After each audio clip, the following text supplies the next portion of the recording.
Sauce Gardner's now gone. He has spoken in Indianapolis, cleared to play from concussion protocol, which I imagine now makes you cleared to stand at a microphone in your new digs to explain from your end why things happened. There's a couple of sound bites here. This was him talking about how he got the call from the Jets general manager, Darren Muji, the same guy who's like, hey, here's the contract we agreed to in July. Hey, you want to sign that 4-year, $120 million contract? Yeah.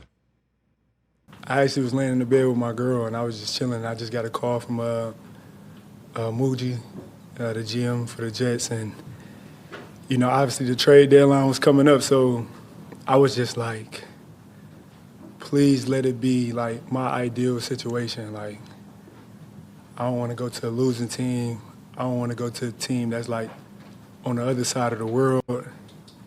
So it's like I was able to come when he told me to coach, like, obviously I got drafted there and everything like that, but, you know, I want to win and things like that. So it was like this was a great situation, obviously knowing a few guys on the team already,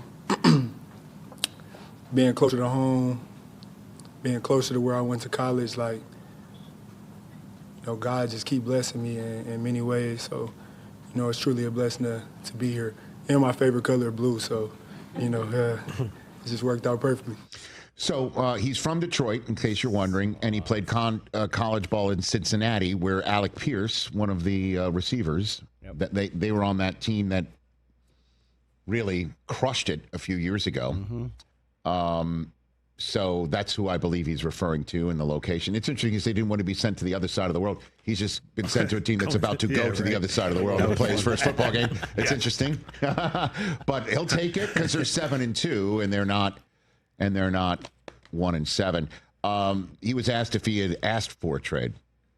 No, I've never asked for a trade. I don't think that's something that I will ever do, you know, because it's a blessing to just be able to play on Sundays, you know, at the end of the day. So, you know, that's what make it even much more beautiful, you know, going through those tough times, those rough times and things like that. And then, you know, things could change in a matter of a night.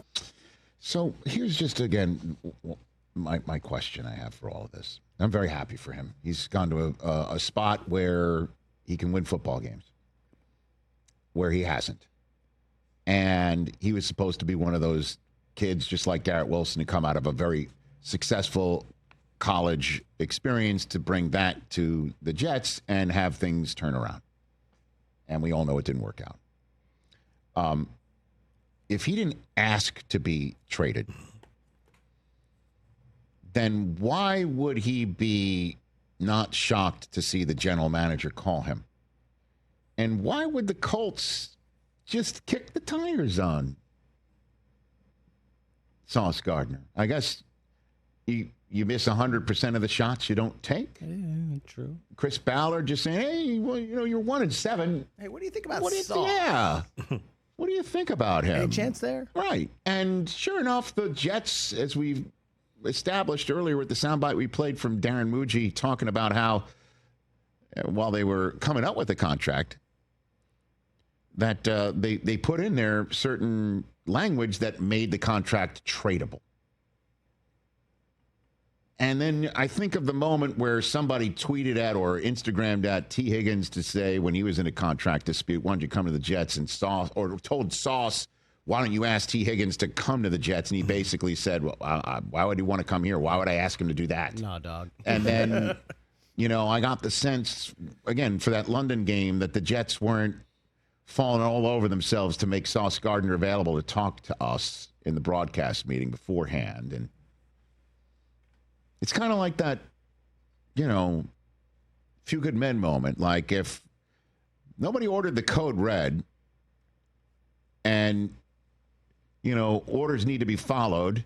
And he was told not to be touched. Then why was Santiago touched? And why was he needed to be transferred? Needed to be transferred off the base. And if somebody who is not being, you know, supposedly hazed, why didn't he pack a thing? You know what I mean? Like, just something just is up. And if there's something up, then you can get 2 1s for him. Then he's happier. You're happier. It just I can't believe that this guy. I pounded the table for him. Like, this is the guy we got to get. This is the guy you got to get. This is the guy who's going to help you change everything. Certainly for your new head coach who's got, like the defensive pedigree. Give him that lockdown guy. And they do it. And he's gone to the spot where he worked out at the combine. Unbelievable. Hey, you made it all the way to the end. Thanks for that. Check us out every single day streaming live on Disney Plus and the ESPN app 12 to 3 Eastern.